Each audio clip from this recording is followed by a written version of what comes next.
하나님 말씀을 같이 보시겠습니다. 신약 성경 로마서 6장 2절에서 5절 말씀이 되겠습니다.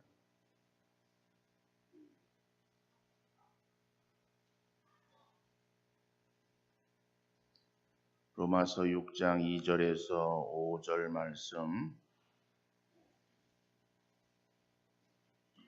한 절씩 교독합니다. 그럴 수 없느니라. 죄에 대하여 죽은 우리가 어찌 그 가운데 더 살리요.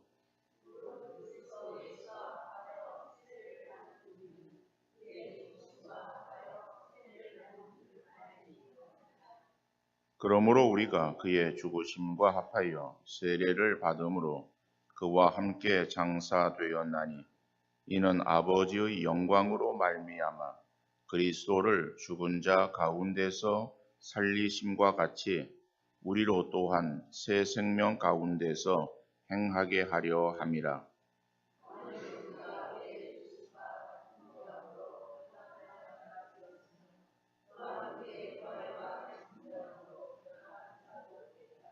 아멘. 뉴질랜드 가까이에 솔로몬 군도에 사는 원주민 피지 족속에게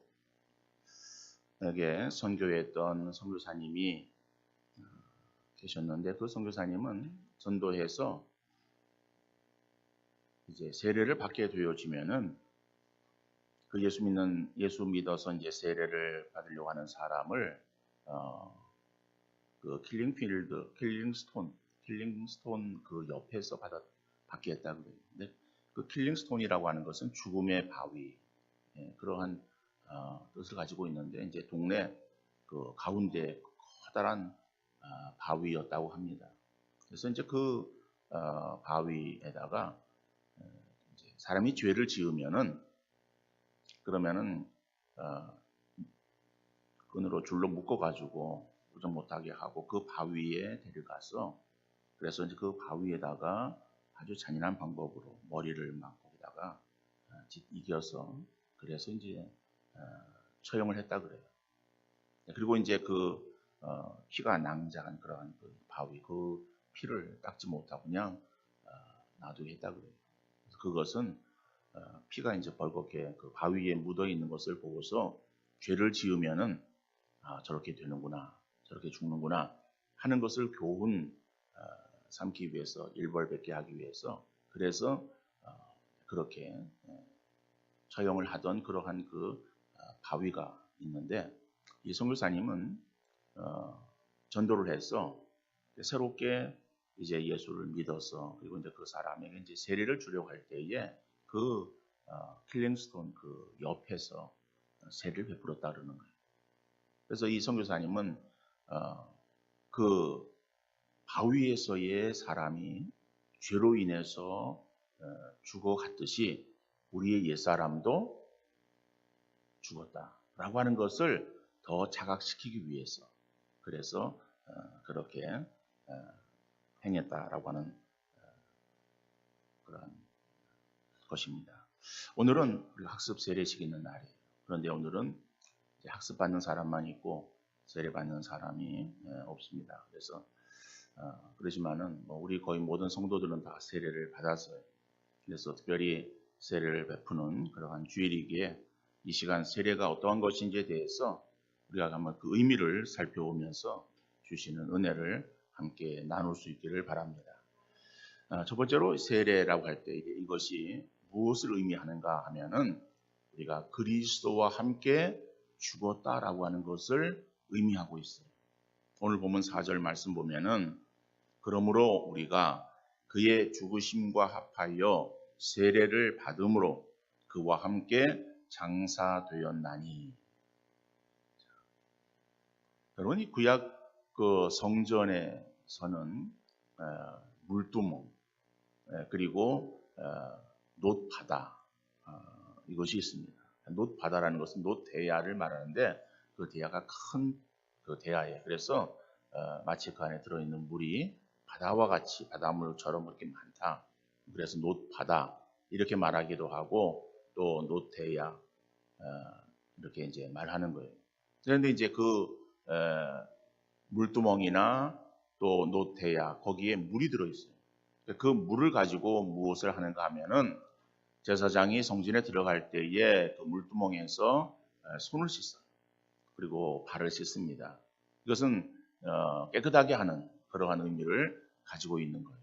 그리고 그 노태야에 있는 그러한 그 물로 이제 사람을 대신해서 제사를 드릴 그 제물을 닦는 거예요. 거기서. 다시 말하면은 그 제물이지만은 단순한 짐승을 잡는 것이 아니라 그것이 죄인을 대신한 그러한 제물이기 때문에 그 제물을 깨끗이 닦는다라고 하는 그런 의미를 가지고 있는 그러한 것에서 바로 그러한 일들을 행했던 것이죠. 더 나아가서 사람들이 죄를 지으면 그 지은 죄에 대해서 제사를 드렸습니다. 그 사람이 죄를 지으면은 그 죄를 사하기 위해서 드렸던 제사가 속죄제예요. 그러니까 속죄 제물을 드림으로 인해서 그래서 그 제사를 통해서 내가 깨끗하게 되어지는 거예요. 그런데 이스라엘 백성들에게 있어서 그러한 성전에서 떠나서 생활하던 그러한 시간들이 굉장히 많았습니다. 그들이 남유다 북이스라엘이 망하고 나서 그리고 이제 그 민족은 이 나라 저 나라로 포로로 끌려갔었고 그리고 그 본토에 살고 있었던 그러한 사람들은 얼마 되지 않아요. 왜냐하면 다 거기다 포로로 끌려갔고 그리고 70년이 지난 뒤에 다시 이제 수르바벨에 의해서 돌아와서 성전을 재건하는 일이 있었습니다만은 그때 돌아온 사람이 4만여 명이거든요. 그러니까는 뭐 그 수는 얼마 되지 않는 수예요. 그러니까는 거기 남아있는 사람의 수는 얼마 되지 않고 그러니까 이스라엘 백성들 중에서 성전과 함께하는 그러한 그 사람들보다도 그 이외에 성전이 없는 곳에서의 그러한 생활하던 사람들이 더 많았던 것이죠. 근데 그들이 떠나 있으면서도 하나님에 대한 신앙을 가지고 있었고 그래서 그들에게 있어서 이 죄를 깨끗하게 하는 그러한 그 형식으로 어떠한 것을 행했는가 하면은 물에서 세례를 베푸는 거예요. 그래서 이제 구약 포로기 그 다음에 세례 요한까지의 세례는 회개의 세례예요. 그거는 예수님께 행하신 그러한 세례가 아니라 그들의 죄를 씻는 그러한 세례. 그래서 그 세례가 한 번 세례를 받는 것이 아니고 그들이 죄를 지으면 나가서 세례를 받는 그래서 그들을 정결케 하는 깨끗하게 하는 그러한 세례를 베풀었던 것이죠. 그런데 예수님께로부터 시작되어지는 이 세례는 단순히 씻어서 깨끗하게 하는 그러한 의미를 넘어서 죄에 대해서 죽었다라고 하는 것을 의미하고 있는 거예요. 우리 인간은 아담 이후로 범죄한 죄인이 되었습니다. 이것은 인류의 대표자인 아담이 하나님의 언약을 맺었다가 그것을 파기했기에 범함으로 그래서 아담이 범죄하게 되어진 거예요. 그런데 그 아담의 범죄라고 하는 것은 아담이 온 인류의 대표자로서의 하나님과의 언약을 맺었고 그 언약이 파기되어졌기에 다시 말하면은 죄를 범했기에 그래서 아담의 후손들에게는 다 죄가 전가되어지게 되었다라고 합니다.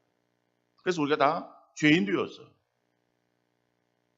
그래서 죄인 되었을 때에 그때는 우리가 죄 가운데 거하며 욕심에 따라서 지내는 그래서 육체와 마음이 원하는 것을 하여 본질상 진노의 자녀였다라고 성경이 말씀하고 있어요. 그러니까 본질상 진노의 자녀예요. 원래 우리가 어떠한 사람이었는가? 아담의 후손으로 죄 가운데 출생되어진 본질상 진노의 자녀. 하나님의 진노의 그 가운데 들어있는 죄의 종이었다라고 하는 것이죠. 에베소서 2장 2절로 3절에 보면은 그때에 너희는 그 가운데서 행하여 이 세상 풍조를 따르고 공중의 권세 잡은 자를 따랐으니 곧 지금 불순종의 아들들 가운데서 역사하는 영이라. 전에는 우리도 다 그 가운데서 우리 육체의 욕심을 따라 지내며 육체와 마음에 원하는 것을 하여 다른 이들과 같이 본질상 진노의 자녀이었더니 라고 말씀하고 있어요. 자, 이때는 우리가 죄에 대하여 살아있고 오히려 하나님에 대해서는 죽었던 때예요. 이러한 죄인을 구원하기 위해서 하나님께서는 독생자 예수 그리스도를 온 인류를 위해서 이 땅 위에 인간의 몸을 입혀 보내주셨지 않습니까? 이 땅에 오신 예수 그리스도, 육신 입고 오신 예수님이 우리를 구원하시기 위해서 대속의 죽음을 십자가에서 당하셨어요. 그래서 예수님께서 십자가에서의 죽으심, 바로 이것은 내 죄를 대속하시기 위하여 대속제물이 되신 거예요. 그러니까 예수님의 십자가에서의 죽으심을 나를 위한 그 죽음은 자기의 죄를 가지고 죽는 죽음이 아니라 모든 인류를 위한 대속의 죽음, 제물이 되셨기에 누구든지 그 예수님의 죽음이 나를 위한 죽음이라고 하는 것을 믿는 믿음을 가지고 있을 때에 하나님께서 우리에게 그 믿음을 보시고 우리에게 구원을 베풀어 주신 것이죠. 그래서 이러한 사실들에 대해서 본문은 예수님과 함께 내 죄가 십자가에서 장사 지냈다라고 말씀하고 있는 거예요. 예수님께서 십자가에서의 죽으심이 바로 내 죄가 예수님 죽으심과 함께 거기서 장사되었다, 죽었다라고 하는 것을 우리가 생각하면서 초대교회에는 세례를 베풀 때에 물속에 완전히 잠겼다가 그 다음에 다시 이렇게 들어올리는 거예요. 그래서 물속에 잠겼다라고 하는 것은 장사 지냈다라고 하는 것을 의미하는 거예요.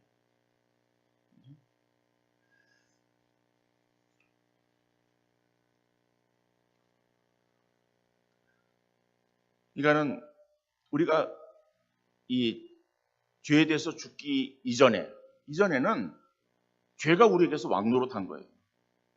그래서 우리가 죄 가운데 거하며 죄의 속성을 따라 살았고, 그런데 세례를 받음으로 우리의 죄가 십자가에서 예수님이 달려 죽으심과 함께 우리의 죄도 장사되었기에 우리가 이제는 죄에서 해방되었다라고 하는 거예요. 그래서 세례받은 우리들에게는 더 이상 죄의 결과가 우리에게 미치지 못하게 되어지는 것이죠. 죄의 결과가 무엇입니까? 죄의 삭은 사망이에요. 그래서 사망의 권세가 우리를 더 이상 위협하지 못하고 우리를 지배하지 못하는 거예요. 우리가 예수 그리스도를 믿으면은 죽어도 살겠고, 그죠?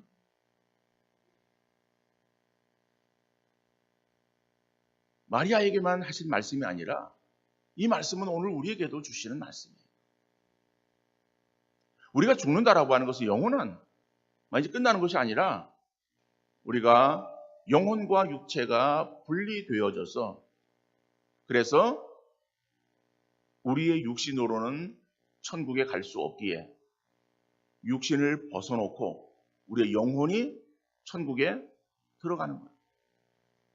그리고 우리 육신은 왔던 곳을 그리고 육신이 돌아갔다가 그리고 우리의 영혼이 우리 주님께서 재림하실 때에 다시 우리가 예수님의 부활하심처럼 우리가 부활되어지는 거예요. 그러니까 우리가 죽고 사는 그런 것이 아니라 우리의 영혼이 죽는 것이 아니라 예수님의 재림 때에 우리의 모습이 예수님의 부활하신 그 부활체의 모습으로 우리가 바뀌어지는 거예요.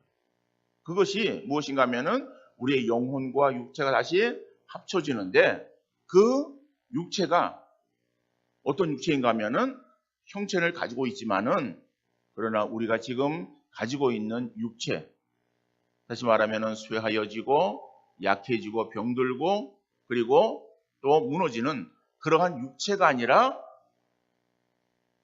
예수님이 부활하신 뒤에 가지고 있었던 그 육체의 모습으로 우리가 바뀌어집니다. 그런 육체와 함께 하나가 되어집니다. 그러면은 그 육체는 우리 가지고 있는 육체가 아니기 때문에 그 육체는 그렇죠? 영원토록 이제 주님과 함께 하는 것이죠. 영원한 그러한 그 생명을 우리가 누리게 되어지는 것을 말하는 것입니다. 그러니까 우리가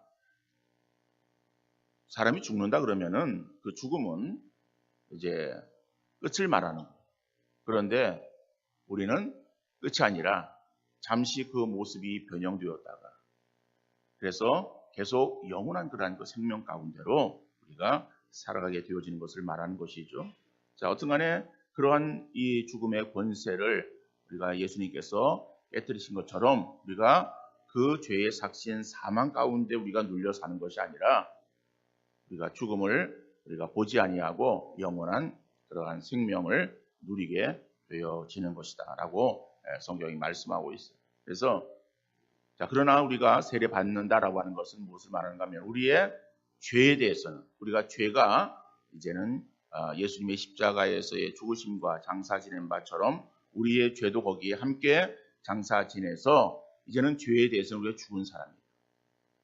자, 그러면은 죄에 대해서 죽고 그 다음에 일어난 결과가 무엇인가라고 하는 것이죠. 그래서 두 번째로 보면은 새 생명으로 살게 되어졌다라고 하는 것을 말씀하고 있습니다. 오늘 4절 하반절에 보니까는 이는 아버지의 영광으로 말미암아 그리스도를 죽은 자 가운데서 살리심과 같이 우리로 또한 새 생명 가운데서 행하게 하려 함이라 라고 말씀하고 있어요. 여러분, 세례를 받은 성도는 그리스도와 연합된 자로서 예수님께서 십자가에 못 박혀 죽으실 때에 우리의 죄악도 십자가에 못 박혀 장사되어진 거예요. 그리고 예수님 부활하실 때에 성도도 새롭게 하나님의 자녀로 탄생하게 되어졌다라고 하는 거예요. 그래서 이것을 우리가 죄에 대해서 죽고 새 생명으로 다시 태어나게 되었다라고 하는 것을 말하고 있는 것이죠. 이때 새 생명이 무엇인가? 새 생명은 죄로 인해 죽을 수밖에 없었던 우리의 이전의 생명과는 다른 거예요. 이건 영원한 것으로 예수 그리스도 안에 감추어진 그 생명을 말하는 거예요. 우리가 죄 가운데 있는 것은 다 죽어서 장사 지냈고 그리고 이제는 예수님께서 부활하심과 같이 예수의 생명을 가진 자로서 새롭게 다시 태어났다라고 하는 것을 의미하는 것이죠. 그래서 우리가 전에는 죄와 사망의 권세 아래 살았어요. 그때는 아무리 우리가 선을 행하고 착한 일을 해도 하나님과 관계가 끊어져서 영적으로 죽은 그러한 상태였습니다. 그러나 이제는 예수 그리스도 안에 있는 성도는 하나님의 성령 안에서 예수 그리스도의 새 생명 가운데 살게 되어진 것이다 라고 말씀하는 것이죠. 그래서 로마서 8장 1절에서는 그러므로 이제 그리스도 예수 안에 있는 자에게는 결코 정죄함이 없나니 이는 그리스도 예수 안에 있는 생명의 성령의 법이 죄와 사망의 법에서 너를 해방하였습니다 말씀하고 있습니다. 그러니까 우리가 이제는 죄에 대해서는 죽었고 그리고 예수 그리스도의 생명을 가지고 다시 우리가 새롭게 살게 되어진 새 생명을 가지고 살게 되어진 그러한 존재가 되었다라고 말씀하고 있습니다. 그러니까 우리가 옛사람은 죽었어요. 과거에 죄의 종로로 타던 그 옛사람은 죽었고 이제는 우리가 새로운 그러한 생명을 가지고 우리가 이제는 새롭게 거듭난 그러한 자들이 되었다라고 하는 것을 말씀합니다. 그러니까는 죄에 대해서는 죽고 하나님 은혜 가운데 예수 그리스도의 새 생명으로 거듭났다라고 하는 것은 결국은 무엇을 말합니까? 이 구원을 말하는 거죠. 그러니까 우리가 구원받은 성도가 되었다라고 하는 거예요. 근데 여러분 세례를 우리가 받았다라고 하는 것이 결국에는 구원받았다라고 하는 것을 여기에서 의미하는 것으로 말씀하고 있어요. 그러면은 단지 물 세례가 우리에게 구원을 이루는가? 라고 생각할 수 있을 거예요. 여러분, 우리가 물세례, 그러니까 세례를 받는다라고 할 때에 그 세례 받음이 결국 우리가 구원 받은 것과 이것이 동일한 의미의 말인가라고 하는 거예요. 우리가 세례 받으면 구원 받습니까? 자, 우리가 세례 받는다고, 여러분, 우리가 물세례, 세례를 베풀었다고 그 사람이 구원받은 사람입니까? 질문이 조금 애매하게 들려집니까? 우리의 물세례가, 목사가 물세례를 주죠. 물세례 베풀미, 이것이 물세례 베풀어 따라가지고 그 사람이 구원을 받고 물세례를 받지 않으면 구원받지 못하고 그런 것인가라고 하는 거예요. 그건 아니다라고 하는 거예요. 그죠? 자, 그러면은 물세례라고 하는 것이 무엇인가라고 하는 거예요. 근데 그것은, 자, 목사가 그 세례를 베풀 때에 그냥 세례를 베풀지 않죠. 그죠? 여러분 다 세례를 받았기 때문에 알아요. 세례식을 거행할 때에 그 세례식만 행하는 것이 아니라 그 앞에 문답을 합니다. 문답을 통해서 뭐를 묻는가 하면은 예수님이 누구신가를 물어요.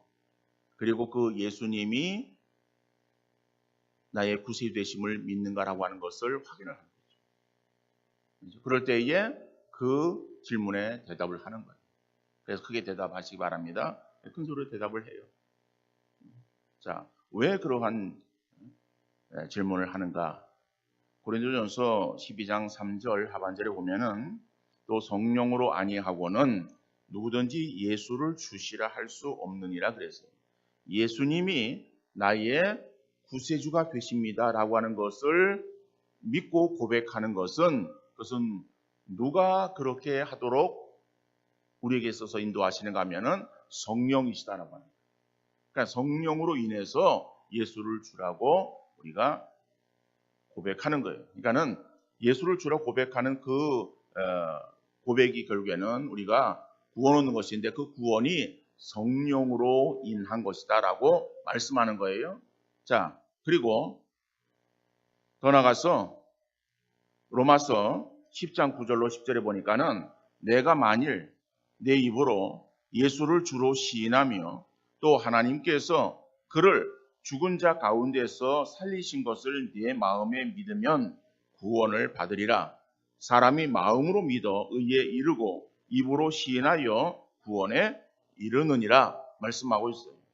자, 내가 만일 내 입으로 예수를 주로 시인하며 하나님께서 그를 죽은 자 가운데 살리신 것을 내 마음에 믿으면 그러면은 네가 구원을 얻는다는 거예요. 우리의 구원이 어떻게 이루어져요? 내 입으로 예수를 주로 시인하는, 그리고 하나님께서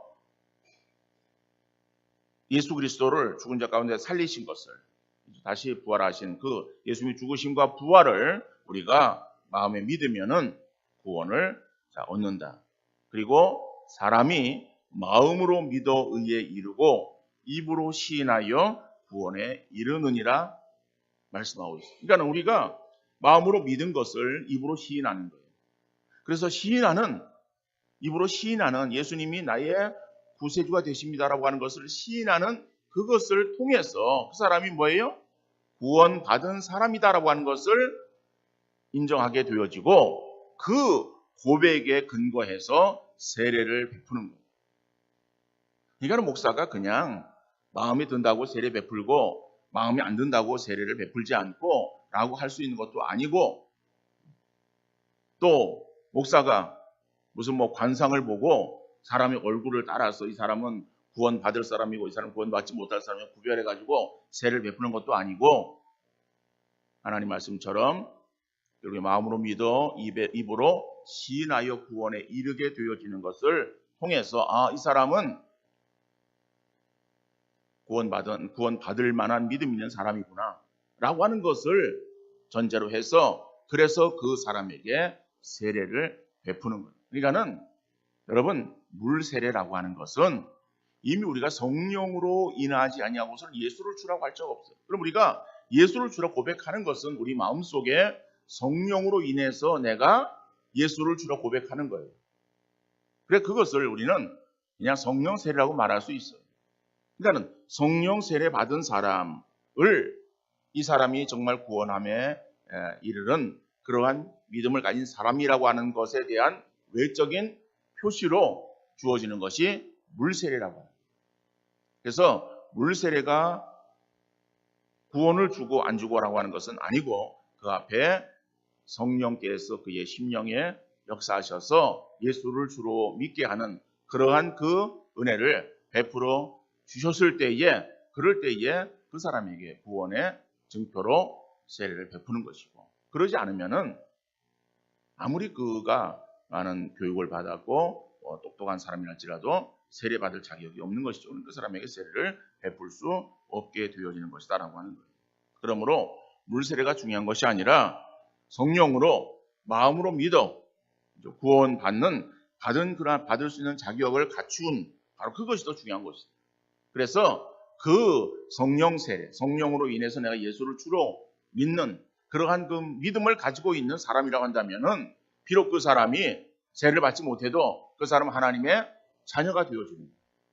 그런데 교회를 아무리 그저 나와가지고 그래서 열심히 나오니까 당신 세례 받으셔야죠. 그래서 그냥 그의 마음에 믿음이 없는데도 불구하고 그가 그냥 교회 생활에 열심인 것을 보면서 저 사람은 구원 받을 만한 사람이야 라고 그렇게 생각해가지고 구원을 세례를 베풀었다라고 했을 때에 그 세례가 진정한 세례냐? 진정한 세례가 될 수 없다라고 하는 거예요. 자, 어떤간에 우리가 이제 물세례라고 하는 것은 구원받은 자인 것에 대한 확증으로 세례를 베푸는 것이죠. 그러니까 물세례 받는다라고 하는 것은 이미 예수가 나의 구세주가 되셔서 내가 그 예수님의 십자가와 함께 내 죄가 십자가에 장사되었고 그리고 내가 이제는 예수님의 부활하심처럼 내가 예수님의 생명을 가지고 다시 새롭게 태어난 거듭난 그러한 존재가 되었다라고 하는 것을 믿는 그러한 믿음이 우리에게 있어야 되는 것이죠. 자, 그러면은 이러한 믿음으로 세례를 받은 사람은 그죠? 자, 어떻게 되어져야 되는가? 그래서 마지막 세 번째로는 그리스도인의 삶을 살아야 된다라고 하는 거예요. 그리스도인이 되었으면 그리스도인의 삶을 살아야 된다. 오늘 본문 5절에 보니까는요. 만일 우리가 그의 죽으심과 같은 모양으로 연합한 자가 되었으면 또한 그의 부활과 같은 모양으로 연합한 자도 되리라 말씀하고 있어요. 여기 연합이라고 하는 말이 나와요. 자, 연합이라고 하는 말은 어떤 말인가 하면은 접붙이다라고 하는 의미를 가지고 있어요. 나무에 있어서 이 접붙임을 하죠. 예를 들어서 고염나무가 있어요. 고염 열매는 작지 않습니까? 그 고염 그 나무에다가 그거를 자르고 거기에 감나무의 줄기를 거기에다가 접붙이는 거예요. 그러면은 거기에서 어떤 열매 맺힙니까? 고염나무 뿌리에서 줄기에서의 영양이 올라오지만은 감나무 줄기가 거기에 접붙임 바 되어졌기 때문에 거기에서는 감이 열리는 거예요. 이것은 우리 그리스도인의 모습을 잘 말해주고 있는 거예요. 우리가 전에는 죄의 종으로 죄를 짓는 일을 밥 먹듯이 행했어요. 생각하는 것이나 말하는 것이나 행동하는 것이 다 악했어요. 그러나 이제는 우리가 죄에 대해서는 죽었어요. 그리고 예수 그리스도와 연합한 자가 되었다는 것은 예수 그리스도께 접붙임 바 되어진 그러한 존재가 되었다라고 하는 것을 말하는 거예요. 그러면은 예수 그리스도와 연합되었다, 예수 그리스도에게 접붙임을 받았다라고 하는 것은 뭐예요? 우리에게서 이제는 그리스도인의 열매가 맺혀져야 된다라고 합니다. 왜? 우리가 예수 그리스도에게 접붙임 바 되어진 존재이기 때문에 그런 것이죠. 그래서 우리의 원래 모습은 죄의 종이었어요.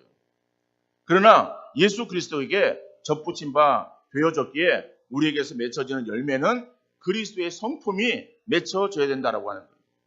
죄에게서는 죽고 예수 그리스도와 접붙임 바 되어진 성도는 생각하는 것이나 말하는 것이나 행동하는 것이 다 그리스도의 모습을 드러내야 된다는 거예요. 그리스도의 모습을 드러내며 살아가는 것이 그리스도인의 삶이라고 말할 수 있습니다. 프랑스의 파리를 여행하던 한 미국 사람이 파리 시내의 장신구점에서 한 낡은 호박 목걸이를 하나 샀어요. 그래서 이제 다시 미국으로 돌아오는 길에 공항에서 이상하게 많은 세금을 부과하는 거예요. 이상스럽게 생각한 그 사람이 그 목걸이를 들고서 보수상에 갔어요. 감정을 부탁을 했어요. 그랬더니 그 보수상 주인은 그 목걸이를 25,000달러에 사겠다는 것이었어요. 깜짝 놀라서 그래서 더 권위 있는 그러한 감정사에 가지고 왔어요. 그 감정사가 현미경으로 자세히 살피더니 이 목걸이를 나에게 파신다면 내가 35,000달러를 드리겠습니다. 라고 합니다. 궁금증을 도저히 풀 수 없어서 도대체 그 목걸이가 왜 그렇게 값이 많이 나갑니까? 라고 물었어요. 그랬더니 감정사가 그를 현미경 앞으로 이렇게 인도하고서 자, 이것을 보세요. 라고 보여주는 거예요. 그랬더니 그 현명을 자세히 들여다 보니까는 거기에 나폴레온이 조세핀에게 라고 하는 그러한 글자가 써 있습니다. 그러니까 나폴레옹 황제가 이 자기의 애인인 조세핀에게 바로 준 그 선물 목걸이였다. 그래서 그 호박 목걸이에 이 나폴레옹이라고 하는 그러한 이름이 새겨져 있었기 때문에 그래서 귀하고 값이 나갔던 것이다라고 하는 거예요. 여러분, 세례받은 우리는 성령으로부터 하나님의 자녀라고 하는 도장을 받은 사람. 예수의 이름이 새겨져서 그리스도인이라고 칭함을 받게 되었다라고 하는 거예요. 그래서 값이 나가고 가치 있는 하늘 백성이 되어진 거예요. 그러므로 그리스도인 되어진 우리 성도들은 그 이름의 가치에 걸맞게 살아가게 됩니다. 함부로 우리의 몸을 내던지며 아무렇게나 살아서는 안 된다라고 하는 거예요. 왜요? 우리가 하나님의 거룩한 백성이 되었기 때문에 그렇습니다. 여러분, 결혼한 부부에게 있어서 결혼식 당일 중요하죠? 근데 더 중요한 것이 무엇입니까? 행복한 가정생활을 이루어가는 것 아니겠어요? 세례받는 날도 중요합니다. 그러나 더 중요한 것은 구원받은 성도로서의 온전한 삶을 사는 것이 더 중요하다라고 하는 거예요. 우리 모두는 세례를 받은 사람들이에요. 그렇다면 우리의 정체성을 바로 인식해서 내가 그리스도인 되었다라고 하는 그러한 이 믿음의 의식을 가지고 온전한 삶을 살아감으로 하나님께 영광 돌리는 귀한 믿음의 복된 성도들이 다 되어질 수 있기를 주님 이름으로 축원합니다.